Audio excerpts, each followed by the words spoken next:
Hi friends, welcome to Raju Musiyala channel.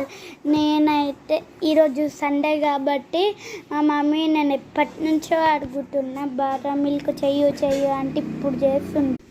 అందుకే ఇప్పుడు మా మమ్మీ నాతోని బాదం మిల్క్లు తీసి పెట్టిస్తుంది.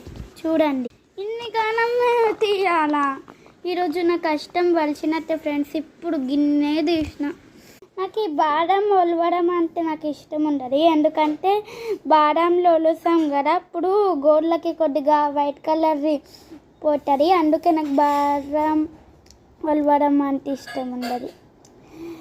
బాదం మిల్క్ ఎలా చేయాలో ఈరోజు మా మమ్మీ యూట్యూబ్లో చూసి చేస్తుంది. మేము ఎప్పుడు బాదం మిల్క్ బయట నుంచి తెచ్చుకుంటాం, ఫంక్షనల్ నుంచి తాగుతాం, కానీ ఇంకెప్పుడు ప్రిపేర్ చేయలేమన్నమాట. సో ఈరోజు ఫైనల్గా బాదం మిల్క్ చేస్తుంది.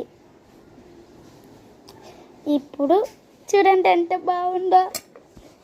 ఇది వచ్చేసి వీడియో చేసేసి పార్ట్ 1 వీడియో, పార్ట్ 2 వీడియో నేను తర్వాత పోస్ట్ చేస్తా. రాత్రికి అయితే మా మమ్మీ నాకు ఇష్టమైన ఎగ్ రైస్ చేస్తుంది. మధ్యాహ్నమేమో కోకోనట్ రైస్. మళ్ళీ నాకు ఇష్టమైన కర్రీ తినాలంటే మళ్ళీ స్నాక్స్ తినద్దు కదా ఫ్రెండ్స్. అంటే ఒకవేళ స్నాక్స్ తింటే నాకు ఇష్టమైన కర్రీ పోరు కదా, అందుకే ఓన్లీ సండేసే చేసుకుంటాం మేము ఎగ్. ఇప్పుడు కొన్ని బాదంలు తీసాను. తీస్తూనే ఉండాలి. తీసి ఉంటేనే బాదంలు అయిపోతాయి. మా మమ్మీ నాకు బాదం మిల్క్ చేస్తుంది. ఎలాగోలా ఎంతో కష్టపడి బాదంలన్నీ ఒలిచేసాను. చూడండి, ఇవన్నీ నేనే ఒలిచాను. ఇలా 2, ఒకటి మా మమ్మీ, ఒకటి మా నాన్నమ్మ తిన్నది.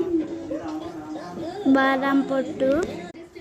ఓకే, ఈసారి అయితే బాదం ఒలిచే వీడియో చేశాను కదా, వచ్చేసారి అయితే బాదంతో మిల్క్ షేక్ చేసే వీడియో చేస్తున్నాను. ఓకే, మళ్ళీ నెక్స్ట్ వీడియోలో కలుద్దాం. Bye bye. Like, share, subscribe. Bye bye.